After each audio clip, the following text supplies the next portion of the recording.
20년 차가 되니까 이 부부의 이 사랑도 어딘가 모르게 좀 식었다 생각이 들었어요. 부인이, 남편이 처음 결혼할 때는 나를 열렬히 사랑하는 것 같이 됐는데 20년쯤 되니까 나를 바라보는 시선이 예전 같지 않다고 판단을 내려서 남편이 정말 나를 좀 사랑했으면 좋겠다 싶은데 이게 말처럼 쉽지 않잖아요. 그래서 여보, 목사님에게 좀 가서 좀 조언 좀 구하고 와. 그래서 남편이 할 수 없이 목사님한테 가가지고 상담을 좀 하고 집에 왔어요. 집에 들어오자마자 자기 부인을 업어가지고 이 방 저 방 다니는 거야. 그래서 이제 부인이 물었어요. 아니 여보, 도대체 목사님이 뭐라고 했길래 나를 집에 오자마자 업고 다니는 거요? 그랬더니 이 남편이 하는 말, 목사님한테 가서 상담을 해봤더니 당신은 나의 십자가네. 할렐루야. 자, 우리 한번 또 인사하고 말씀 들으십시다. 오늘은 좀 이렇게 인사를 좀 했으면 좋겠어요. 옆에 사람한테 진실한 마음부터 정말 내가 인사할 때마다 이 인사말 만들기 굉장히 힘들거든요. 근데 지금 오늘 아침에 어떤 말씀으로 우리가 한번 인사할까 생각을 하다가 옆에 사람한테 지금까지 살아줘서 감사해요. 지금까지 살아줘서 감사해요.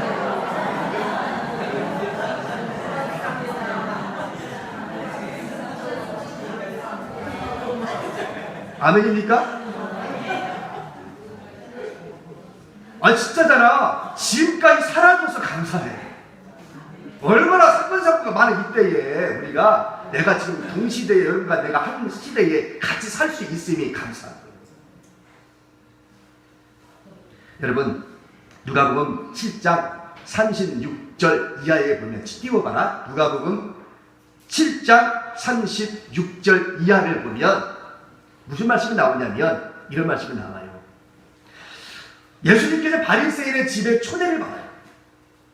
그 초대를 받아서 예수님이 이제 바리새인 집에 갑니다. 갔더니 이미 사람들이 많이 모여 있었어요. 근데 마침 그 동네에 죄인이라고 손꼽히고 있는 한 여인이 가만히 들어와가지고 예수님의 뒷발치고 가더니 눈물로 예수님의 발에 적시고 자기의 머리털을 풀어서 향유를 붓고 머리털로 닦고 이 발에다가 입 맞추는 거야. 한 여인이 들어와가지고.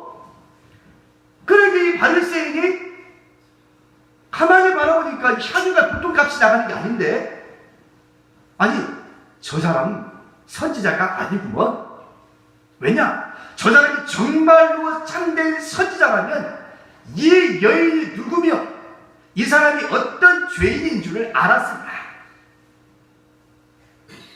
그런데 지금 이 여인을 말리지도 않고 그대로 받고 있는 걸 보면 이 예수는 참 선지자가 아니구나 이렇게 생각을 하고 있는 거예요. 예수님이 이 사람의 마음을 읽었어요.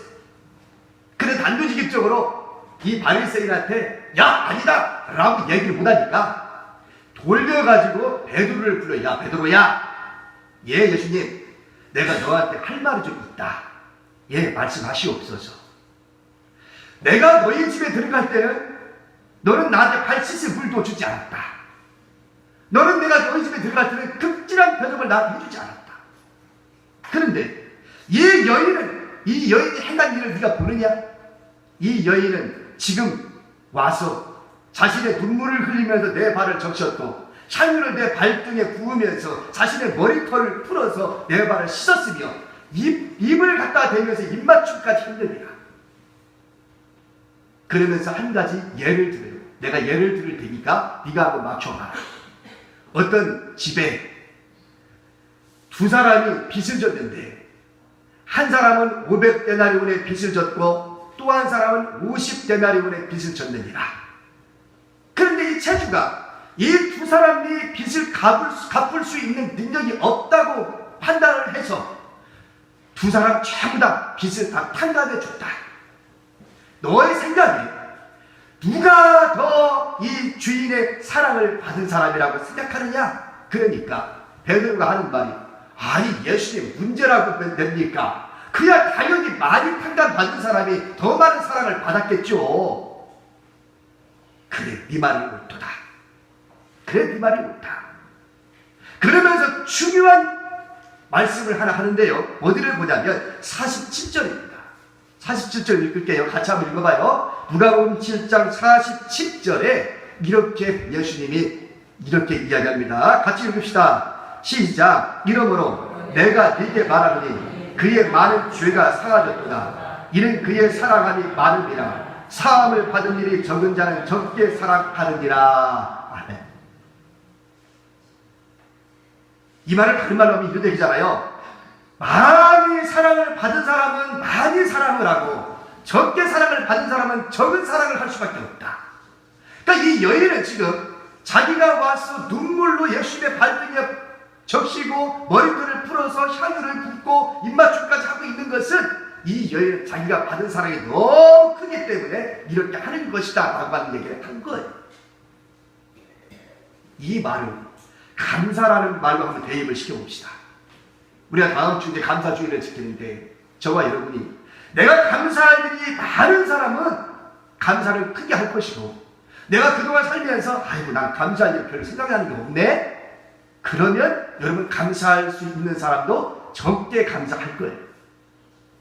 이 말을 똑같이 대입을 시켜본다면 자 그러면 자 생각해 봅시다. 여러분 감사할 일이 많으려면 어떻게 해야 되냐? 어떻게 해야 될까요? 여러분 체험적인 신앙이 있어야 되잖아요. 내가 감사거리가 많다는 이야기는 그만큼 뭐예요? 내가 체험이 많다는 얘기잖아요. 내가 감사거리가 없다는 얘기는 뭐냐면 내가 체험거리가 없다는 얘기예요. 네? 제가 오늘 제목을 뭐라고 잡았어요? 감사의 출발점은 순종입니다. 그렇게 지금 제목을 잡았어요. 여러분 생각해봐요. 다음 주가 추수감사주일이기 때문에 내가 감사주일을 지킵시다. 여러분 정성을 모아주십시오 라고 이렇게 이야기할 때에 그래야지요 라고 억지로 감사를 한다면 그건 하나님 기뻐하시는 감사는 결코 아닐 겁니다. 왜냐? 신명기 16장 10절 말씀을 보면 내 하나님 여호와 앞에 7절을 지키되 내 하나님 여호와께서 내게 복을 주신 대로 네가 힘을 헤아려 자원하는 예물을 드리고 그렇게 되어 있습니다. 자원하는 예물을 드리라고 했지 어거지로 시켜가지고 감사주일이니까 드리는 것은 결코 하나님이 받으시기에 합당한 것이 아니라는 겁니다. 자원하는 마음으로 드리는 예물이어야 우리 주님이 받을 수 있다는 겁니다. 여러분 감사할 거리가 많으면 내가 많이 감사하고 감사할 거리가 내가 적으면 적게 감사할 수밖에 없는데 내가 감사할 거리가 많으려면 방법은 뭐냐? 체험이 많아야 되는데 체험은 어떻게 해서 이루어지느냐? 순종을 통해서만 이루어져. 그런데 감사의 출발점은 뭐라고 했어요? 제목이 지금 감사라고 얘기했어요. 여러분 오늘날 새벽마다 지금 아브라함에 대한 얘기를 지금 하고 있죠? 새벽 예배 나오시는 분들은 하나님의 은혜가 넘칠 줄로 믿습니다. 아브라함에 대한 얘기를 지금까지 하고 있지만 여러분 아브라함이 하루아침에 하나님 앞에 합격점을 받았나요? 지금 아들 독자 이삭을 바치라고 하는 그 부분을 지금 지나갔죠 지금? 아들 이삭을 바치라고 하는 그 하나님의 말씀에 아브라함이 순종을 해서 하나님 앞에 합격점을 받아요. 아브라함아 네가 이제 나를 사랑하는 걸 알았다. 그러면서 합격점을 받아요. 그런데 아브라함의 믿음을 순종을 합격을 받을 수 있었던 것은 어느 날 하루아침에 이루어진 것이 아니라 오랜 세월을 경험을 통해서 그가 실수도 경험하고 많은 좌충우돌을 하면서 결국 하나님 앞에 마지막 그 명령 앞에 순종했더니 하나님이 그 순종한 여부를 보고 합격했다라고 인정해요. 여러분 오늘 우리가 읽었던 이 신명기 말씀은요, 이 신명기 말씀은 그들에게 다시 말씀한다 하는 뜻을 가지고 있는 뜻이 있습니다. 이 신명기라는 말 뜻이. 하나님에게 모세가 이스라엘 백성들에게 자기는 죽고 난 다음에는 염려가 되니까 내가 죽고 난 다음이라도 이스라엘 백성들이 하나님을 잘 섬기고 살아야 되지 않겠느냐라는 그 생각을 가지고 신명기의 말씀을 쓴 거예요. 그래서 세 편의 설교가 이 신명기 안에는 기록되어 있는 거예요. 모세가 이스라엘 백성들에게 너희들이 들어갈 땅, 약속의 땅, 젖과 꿀이 흐르는 가나안 땅에 들어가서는 이렇게 살아야 하는지라 라고 하는 말씀을 가르치기 위해서 쓴 것이 바로 신명기입니다. 바로 그 말씀 속에 오늘 읽었던 이 말씀. 이 말씀은 뭐냐? 어떻게 순종하며 사는 것이 하나님의 말씀대로 살아가는 것이냐? 바로 그것을 얘기하고 있는 거예요.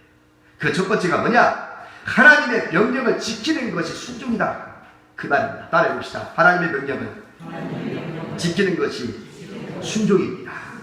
자, 8절 들어갑시다. 자, 8절 읽겠습니다. 그러므로 너희는 내가 오늘 너희에게 명하는 모든 명령을 지키라. 그리하면 너희가 강성할 것이요 너희가 건너가 차지할 땅에 들어가서 그것을 차지할 것이며.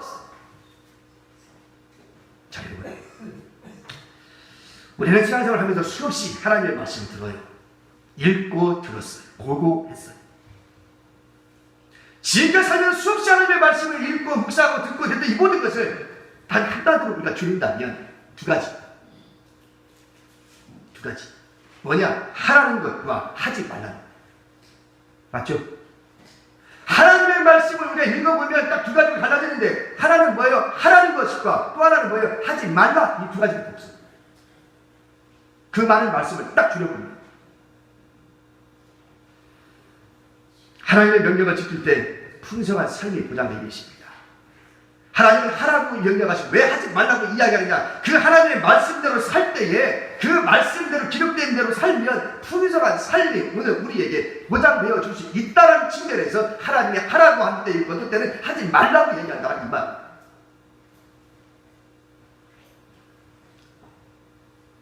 성경에서 말씀하고 있는 하나님의 명령은요, 때로는요, 우리에게 듣기에, 내가 듣기에 바다 싶을 때가 많습니다.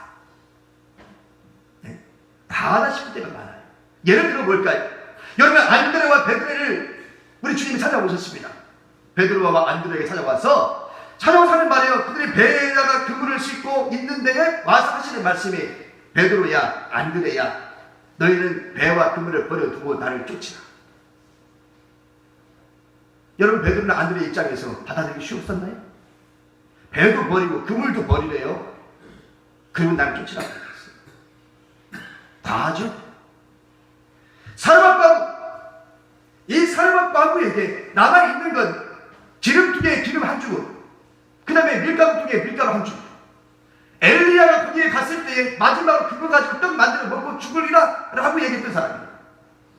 근데 하나님이 엘리야를 그곳에 보내가지고 그 마지막 남아있는 것까지 만들어서 나한테 먼저 가져보내. 사르밧 과부 입장에서는 참 야속하다. 어떻게 주여정이 저럴 수가 있어. 나에게 도와주지를 못할 망정 그 있는 것까지 뺏어가? 여러분, 엘리야는 자기를 죽이려고 현황이 됐던 아합 왕에게 내 발로 아합 왕에게 가라 라고 하나님의 명령을 받아요.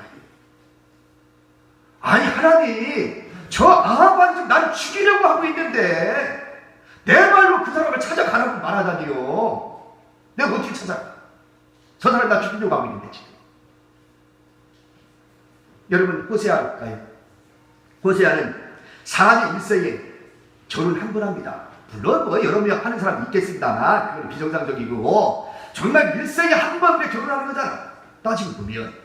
그럼 일생에 한 번 결혼하는 거면 여러분 보십시오. 온 나라 안에서 정말로 고르고 골라서 깨끗한 여자와 결혼해야지.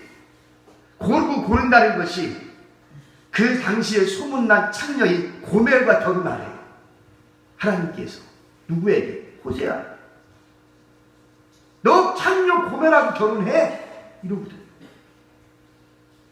이게 얼마나 과한 명령입니까, 하나님께서? 여러분, 그뿐입니까? 하나님의 아들 예수님이 이 땅에 오셨는데 당신의 아들을 너 십자가에 못 박아 죽어라. 그런 거 누가 죽여요? 우리 하나님 당신의 손으로 예수 그리스도를 십자가에 못 박아 죽여요. 여러분 보십시오. 성경에 이렇게 많은 명령들로 가르쳐 있습니다. 정말 여러분과 내가 듣기에 따라서 과한 그런 명령일 수 있을 겁니다. 때로는 그럴 거예요. 몸이 피곤해 죽겠는데 기도하러 교회에 가라고 압력을 받은 적은 없습니까? 하나님의 성령이 내 마음속에 너 피곤한 줄 알아. 그러나 너 교회 가서 기도해. 내가 빚도 다 갚지 못했는데 11조하고 선교원금하고 건축원금 하라고 나한테 재촉하지는 않았습니까?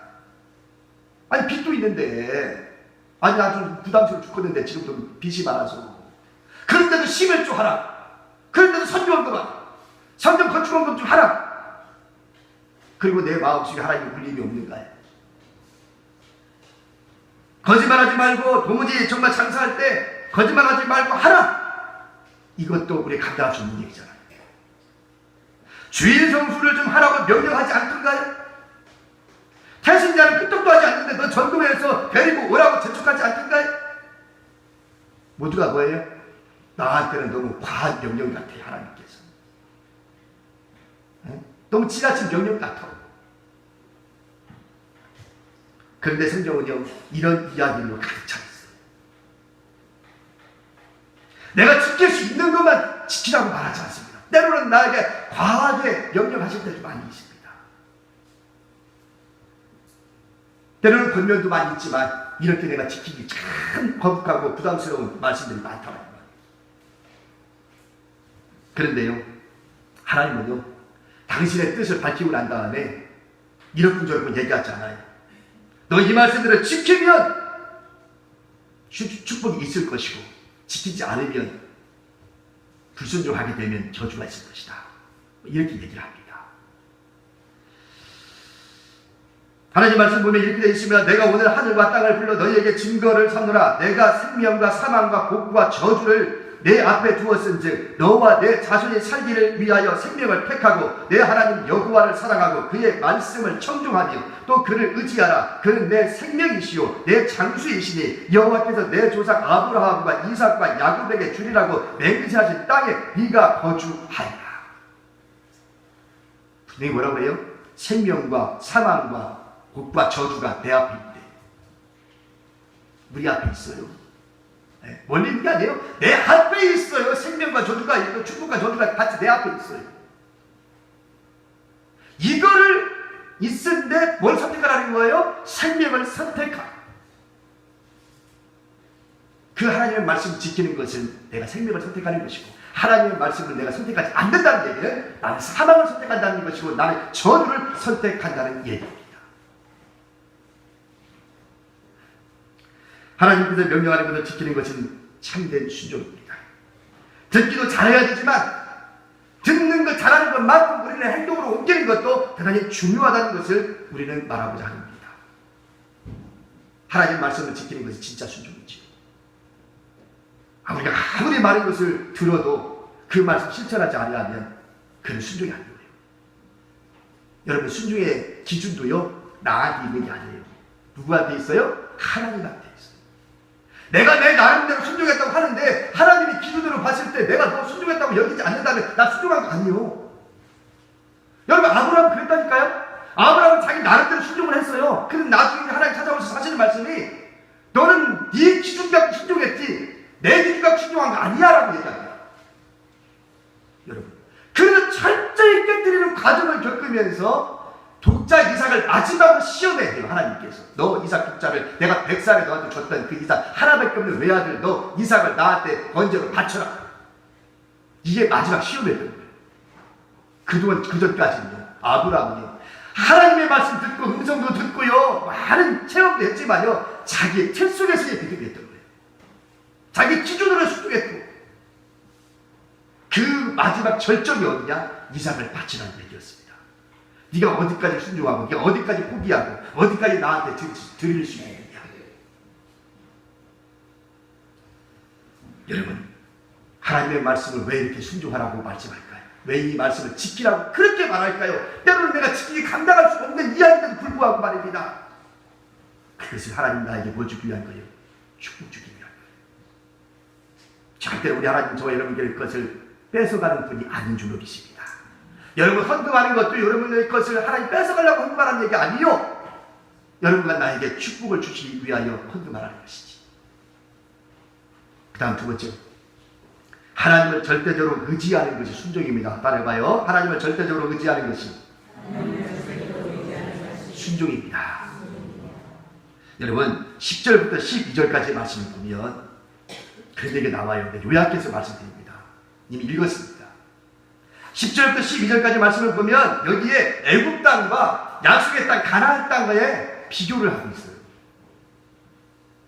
여기 하나님 뭐라고 하냐면 이렇게 얘기합니다. 애굽 땅과 너희들 가나안 땅은 다르다라고 이야기하면서 어떻게 이야기하냐면, 너희들이 애굽 땅에 살 때는 애굽은 어떻게 해요? 나일강이 있어가지고 밭이나 논에다가 물을 들려면 수차를 만들어서 발로 밟으면서 물을 떠 올려가지고 밭에다가 물을 대야만 됐어요. 그래야 어떻게 됐어요? 농사를 지었다. 나일강이 있으니까. 그런데 이스라엘에 강이 있어요? 없어요? 없어요. 요단강? 말도 안 되는 일이에요. 네. 여러분, 오늘 이스라엘 땅은 뭐라고 이야기하느냐? 오늘 말씀을 보니까 뭐라고 그랬어요? 흡수하는 땅이라고. 흡수하는 땅. 석회지력으로 구성이 되어 있어서 흡수하는 땅이 저장되지 않아요. 비가 오면 쭉쭉 그 땅과 산들이 빨아들여가지고 물이 고여있지가 않아요. 이게 약속의 땅, 가나안 땅. 근데 이 말씀을 가리켜서 성경은 뭐라고 하냐면 9절 말씀 보면 뭐라고 되어 있어? 이 땅을 가리켜서 뭐라고 되어 있어요? 젖과 꿀이 흐르는 땅이라고 얘기하고 있어요. 여러분 이해가 안 갑니다. 이게 정말 이게. 예? 아니 이스라엘 땅이 있는 젖과 꿀이 흐르는 가나안 땅이요. 말도 안 되는 얘기예요. 이 말씀은 엄청난 의미를 가지고 있는데 오늘 짧은 시간 안에 얘기를 못하니까 제가 조금 그렇습니다만 정말로 젖과 꿀이 흐르는 가나안 땅이라 이 말이 무슨 말인가? 한번 객관적으로 살펴볼게요. 여러분 이스라엘 지금 살펴보면요, 남쪽 지역은 거의 광야 사막으로 되어 있습니다. 거의 절반에 가까운. 여러분 이스라엘은요 우리나라의 4분의 1밖에 안 돼요. 땅덩어리가. 그렇게 땅은 작은 땅이야. 근데 그 작은 땅인데도 불구하고 남쪽에는요 광야 사막으로 덮여 있어요. 거의 절반에 가깝게. 그리고요 저들이 강수량, 비를 내리는 걸 보면요 5월달부터 10월까지는 비가 내리지 않습니다. 이걸 가리키면 뭐라고 하냐면 건기라, 우기와 건기로 나누어지는데 5월달부터 10월달까지는 비가 내리지 않아요. 지금 우리가 최악의 가뭄을 우리나라도 지금 겪고 있는데 물이 없어갖고 지금 제한국수하고 있잖아 우리나라는. 근데 이스라엘 땅은요 5월부터 10월달까지는 비 한 방울 있잖아. 그런데 어떻게 살아요? 근데 우리는 절대 꿀이 흐르는 가나안 땅이야. 네? 뿐만 아니라 이 북쪽 지방에 보면 헐몬산이 있어. 헐몬산. 이 헐몬산이 해발 2814m입니다. 우리나라 백두산보다 좀 높아요. 그래서 여기 만년설이라고 해서 항상 눈이 있어요. 그래 봄이 되면 그 눈 녹은 불이 요단강을 타고 내려와요. 그럼 좌우를 적시는데 그때 농사를 지을 수 있는데 그때가 오래 가지 않아요. 알았지? 그러니 여러분 젖과 꿀이 흐르는 가나안 땅이라고 하는 이 말의 뜻이 뭐냐? 결국 환경적으로 이야기해도 젖과 꿀이 흐르는 가나안 땅은 결코 아니야. 그런데 왜 성경은 젖과 꿀이 흐르는 가나안 땅이라고 소개하고 있을까? 왜? 절대로 그렇지 않아요. 어제 저녁에 목사님과 몇 분의 목사님과 저녁 식사를 같이 했어요. 저녁 식사를 같이 했는데 지난주에 뉴질랜드를 갔다 왔답니다. 뉴질랜드를 갔다 왔는데 갔다 온 소감을 얘기하는데 야 정말 가볼 만하대 뉴질랜드를. 네. 인구도 우리보다 적고 땅도 뭐 크지만 인구는 우리보다 적으니까 천국과 같아요. 천국과 같아요. 그렇게 좋대요. 환경이 얼마나 좋은지 뭐 공기도 깨끗하고 물도 깨끗하고 환경은 뭐 말할 것도 없고 얼마나 경치가 좋은지 정말 좋은 것 같아요. 여러분 그런 반면에 이스라엘 땅은 어떤 땅이요? 척박한 땅이요. 농사 지을 수 있는 땅도 아니요. 그런데 젖과 꿀이 흐르는 가나안 땅이야. 말도 안 되는 얘기지. 여러분 이 말의 뜻이 뭘까요? 왜 젖과 꿀이 흐르는 가나안 땅이라고 이야기하느냐? 애굽 땅과 가나안 땅은 사람의 힘으로 사는 삶과 하늘에서 내려오는 하나님의 은총으로 사는 삶의 차이를 분명히 보여줍니다. 한마디로 얘기하면 이 얘기예요. 애굽 땅은 뭐예요? 사람의 힘으로 살아가는 거야. 가나안 땅, 약속의 땅은 뭐예요? 사람의 힘과 노력으로 살 수 있는 땅이 아니에요. 왜 아시겠어요? 그러니까 물질적으로 세상적으로 바라보면 이치에 맞지도 않는 땅인데 하나님은 그 땅을 젖과 꿀이 흐르는 가나안 땅이라고 이야기합니다. 애국 너희들은 열심히 노력하고 물을 밟아서 물을 대고 농사 지으면 농사 지은 만큼 거두고 드리지만 이스라엘 농사 짓는 것은요, 비가 한 번 오면 물이 다 흡수해버리니까 물이 고여있지 않아. 그러면 어떻게 해야 돼? 다시 비가 올 때까지 무작정 기다려야 돼. 무작정. 혜택이 없어요, 혜택이. 물이 귀한 나라니까. 하늘에서 비를 내려주지 않으면 소용없어요. 비를 내려주고 농사 짓는 거고, 비 안 내려주면 농사 망치고. 철저하게 뭐예요? 하나님만을 의지하고 하나님 도움 없이는 살 수 없는 땅에 가난하다. 그런데요, 참 기가 막힌 것은요, 우리가 바라볼 때 인간적으로 바라보면 말도 안 되고 척박한 땅인데 노벨 평화상을 지금까지 이스라엘이 179명을 받아요. 전 세계적으로. 일본이 16개, 우리나라는 지금 몇 개? 고작 지금 김대중 대통령 딱 하나.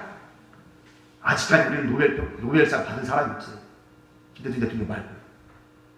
근데 이스라엘은 몇 명? 178명. 한 나라에 중국이라는 그 어마어마한 땅도 16개. 아니, 여기 일본이 16개. 중국이 지금 7개인가 그렇구나. 7개. 그래. 노벨상 받은 나라가. 전 세계 20%를 누가 차지하고 있어요? 이스라엘. 말도 안 되는 얘기죠. 그렇게 좀 생각을 해봐요. 젖과 꿀이 흐르는 가나안 땅이라는 의미는 무슨 의미냐? 하늘의 은혜로 살아가는 사람이냐, 아니면 땅의 기운과 내 노력으로 해서 살아가느냐, 이거 차이야. 분명히 세상적으로 바라보면, 환경적으로 바라보면 아니요. 그런데 하나님을 절대적으로 믿고 살아가는 사람은 은혜가 풍성한 삶이고 하나님의 은혜를 체험하고 살아가. 그게 복이다. 여러분, 그래서 오늘 12절 말씀 보세요. 12절은 이렇게 표현합니다. 내 하나님 여호와께서 돌보아 주신 땅이라. 할렐루야. 기가 막힌 말이에요 이게. 보세요. 내 하나님 여호와께서 돌보아 주시는 땅이라. 연초부터 연말까지 내 하나님 여호와의 눈이 항상 그 위에 있느니라. 할렐루야. 이게 축복이라는 거예요. 그래도 젖과 꿀이 흐르는 가나안 땅이요, 환경적으로 봐고 지형적으로 바라보면 말도 안 되는 데인데 여호와의 눈이 항상 그 위에 있느니라. 하나님의 눈이 여러분의 인생 가운데 항상 멈춰 있기를 축원하라. 그러면 뭐예요? 축복인 거야. 축복은 다른 데 있지 않아요. 연초부터 연말까지 여호와의 눈이 항상 그 위에 머물러 있느니라. 할렐루야. 이야, 정말 이런 표현이 어디 있어요? 이런 표현이. 네. 여호와께서 돌보아 주시는 땅이라. 여러분의 인생과 여러분의 가정이 여호와께서 돌보시는 가정과 인생이 되어지기를 축원합니다. 그게 축복이라는 거예요. 그래서 젖과 꿀이 가나안 땅이야. 하나님 없이는 못 살아. 이 땅. 절대적으로 하나님을 의지하지 않고는 못 사는 나라가 있다. 여러분, 순종이라는 것은 뭐예요? 주님을 의지하지 않고 순종할 수 없어요. 마지막 세 번째로, 하나님을 사랑하는 것이 순종입니다. 시작. 예, 13절 같이 보겠습니다. 내가 오늘 너희에게 명하는 내 명령을 너희가 만일 청종하고 너희 하나님 여호와를 사랑하여 마음을 다하고 뜻을 다하여 섬기면 됐습니다. 여러분, 성 어거스틴이라고 하는 사람이 있어요. 신학자이면서도 중세시대의 아주 유명한 신학자인데, 이 사람이 이런 얘기를 합니다. 인간은 알고 있는 것에 의하여 평가되는 것이 아니라 그가 살아가는 것에 따라서 평가되어야 한다. 참 멋있는 얘기죠. 알고 있는 것이 얼마나 알고 있는가, 그것 가지고 평가되어서는 안 된다 이거예요. 인간은 네가 얼마나 알고 있느냐 가지고 평가되는 것이 아니라 그가 살아가는 것에 따라서 평가가 되어야 된다라고 얘기합니다. 사랑을 얼마나 하고 있느냐, 이 사랑을 가지고 평가가 이루어져야 된다는 거예요. 여러분, 자기를 사랑하는 사람은 결국 욕심과 탐욕에 빠집니다. 돈을 사랑하는 사람은 돈 때문에 죄를 짓게 되고, 명예와 권세를 사랑하는 사람은 불법과 비리에 빠지게 됩니다. 내가 무엇을 사랑하느냐에 따라서 내 생각과 내 삶과 내 언어와 모든 판단이 거기에 좌우되는 겁니다. 하나님을 사랑하면 가장 행복한 삶을 살 수 있고 풍요로운 삶을 누리는 인생의 축복된 삶을 살 수가 있습니다. 오늘 13절 말씀에 보면 하나님을 섬기는 자세를 우리에게 얘기하고 있는데 뭐라고 되어 있어요? 마음을 다하고 성품을 다하여 하나님을 사랑하라. 우리가 하나님을 믿는 것은 뭐냐? 하나님을 마음을 다하고 성품을 다하고 하나님을 사랑하라는 거예요. 이게 순종이라는 거예요. 예수님 뭐라고 그럽니까? 예수님도 이 땅에 오셔서 하나님을 사랑하는 것이 제일 큰 계명이라고 말하잖아요. 하나님을 사랑하는 것이 제일 큰 계명이라고 말합니다. 계명 중에 최고 계명이 뭐다? 하나님을 사랑하라. 둘째는 내 이웃을 내 몸과 같이 사랑하는 것이고, 첫째는 하나님을 사랑하는 것이고, 둘째는 내 이웃을 내 몸과 같이 사랑하는 것이고, 이게 율법과 선지자의 강령입니다. 우리가 복을 받으려면 좋은 사람을 사귀어야 됩니다. 복 받는 사람을 많이 사귀어야 돼요. 맞죠? 내가 복을 받으려면 좋은 사람, 복 받는 사람, 신앙이 좋은 사람, 이런 성품이 좋은 사람을 사귀어야지 나도 더군다나 한때 영향을 받으면서 나도 복을 받는 거예요. 근데 내가 악한 사람을 사귀고 나쁜 사람을 사귀고 그러면 어떻게 되는 거예요? 나도 악한 사람이 되는 거고 나도 나쁜 사람이 되는 거야. 이게 이 세상의 이치 아닙니까? 그런데 이 세상에서 가장 좋은 분이 누구요? 하나님인 줄로 믿습니다. 우리가 하나님 만나면 인생의 최대 대박 나는 거예요. 대박이 다른 거요? 대박이 별거 아니요. 대박이 뭐요? 내가 인생 속에서 예수님 만나는 게 대박인 줄로 믿습니다. 그렇잖아요. 네? 오늘 새벽에도 그 얘기했습니다만 이 세상 전부 가졌다 할지라도 내가 예수님 만나지 못하면 나는 축복받는 게 아니라니까. 왜? 예수님에 대한 축복가니까. 안 됩니까? 예수님에 대한 축복가니까. 예수님에 대한 영생을 얻었잖아. 근데 이 세상 전부 다 가졌다 할지라도 내가 예수 안 믿으면 나 지옥 가잖아. 그게 복받은 사람이야? 아니잖아요. 복받은 사람은요, 내가 이 세상 전부 가지지 못했을지라도요, 천국 가고 영생을 얻는 축복을 받았기 때문에 복받은 사람이에요. 그러면 인생에서 제일 큰 축복은 뭐냐? 예수님을 만나는 것이 가장 큰 축복인 줄로 믿습니다. 오늘 시편 73편 28절 말씀 보면 하나님께 가까이 함이 내게 복이라 그렇게 노래를 했어요. 하나님께 가까이 함이 내게 복이라. 여호수아 23장 8절 말씀 보면 오직 너희 하나님 여호와를 친근히 하기를 오늘날 같이 행한 것 같이 하라고 말합니다. 여호와를 친근히 가까이 하라. 이게 복이라는 거예요. 이게 결론을 맺을게요. 한 청년이 군대를 갓 졸업하고 이제 제대를 하고 직장을 좀 잡으려고 하는데 요즘 직장 잡기가 어디 쉽겠습니까? 쉽지 않잖아요. 근데 군 제대하고 난 다음에 집에서 푹 놀 수는 없어서 큰 사장님을 찾아갑니다. 기업의 사장님을 찾아가가지고 사장님, 제가 이제 군대를 제대했는데 보시다시피 저 체력은 뭐 남부럽지 않게 힘도 세고 얼마든지 뭐만 시켜도 난 다 해낼 수 있습니다. 그러니 저희 일거리 좀 주십시오. 사장님이 그 청년의 이야기를 가만히 듣고니 그 간절함은 내가 알겠지만 여보게 현재 우리가 지금 당장은 자네에게 일자리를 줄 수 없으니 이력서나 내놓고 나중에 기회 밤에 연락을 주세 하고 돌아가라고 그렇게 이야기합니다. 그때 이 청년이 하는 말은 사장님 안 됩니다. 지금 당장 무엇이든지 하겠습니다. 그러니 일거리 주십시오. 이 청년이 얼마나 간절하게 그냥 막 사장을 몰아치는지 사장님 입장에 바라볼 때 당돌하기짝이 없는 거야. 요즘 그런 사람 뭔가 있어 여러분 생각을 해봐. 예 알겠습니다. 나중에 기다리죠. 이러고 가야 되는데 가지도 않고 당장 내가 일을 타니까 일거리 달라고 막 붙이는 거야. 대단한 거죠. 이 대단한 사람이 이 청년이 말이지 사장한테 뭐 떼쓰는 거지 한마디로 얘기하면 바짝바짝 와가지고 무슨 뭐 아는 사이도 아니고 군 제대하자마자 와가지고 한번 놀 수 없으니까 사장 쫓아와가지고 이렇게 하는데 어떻게 보기에는 팩해요. 그렇잖아요. 아니 사장님이 이 청년이 얼마나 간절하고 얼마나 그렇게 애절하게 부탁을 하는지 너무 안쓰러운 거예요.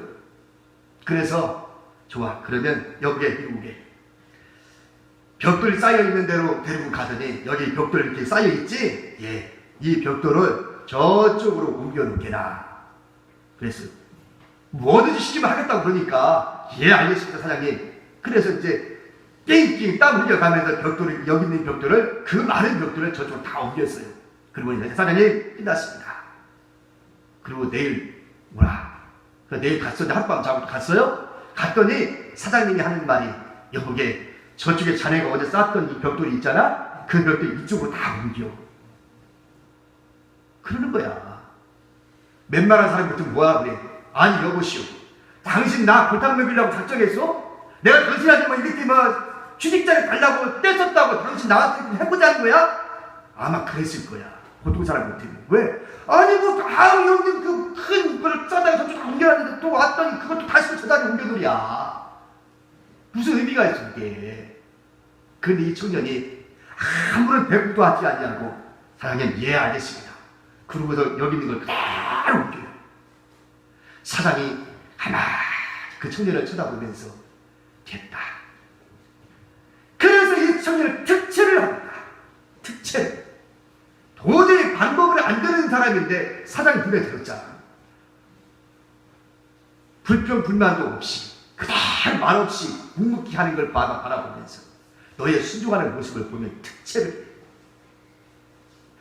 여러분 감사거리가 많은 사람은 그만큼 순종한 경험이 많다는 거예요. 왜? 여러분 순종해봐야 말씀대로 해보니까 되는구나 아는 거지. 말씀대로 해보지 않고는 우리가 순종할 수 있는 해보지 않으면 체험이 없어. 여러분 체험이 많은 사람은 그만큼 순종을 많이 해놨기 때문에 순종하는 거예요. 믿으시면 아멘 하십시오. 때로는 나에게 과한 명령이 하나님 앞에 떨어질지라도 믿음으로 순종할 수 있기를 바랍니다.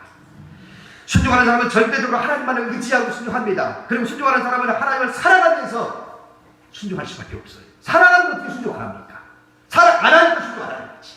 여러분이 정말 주님을 사랑한다면 주님의 말씀하심에 순종할 수 있는 줄을 믿습니다. 그래야 우리는 감사거리가 많아질 수 있는 거예요.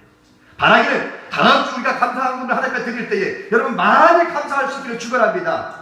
내가 많이 받았으면 내가 많이 하는 거고 적게 받았으면 적게 할 수밖에 없는 거예요. 감사할 거리가 그만큼 큰 거 많아질 수 있기를 이 말씀으로 축원합니다. 기도하겠습니다. 고마우신 우리 아버지 하나님, 오늘 하나님의 귀하신 이 말씀 통하여 진실로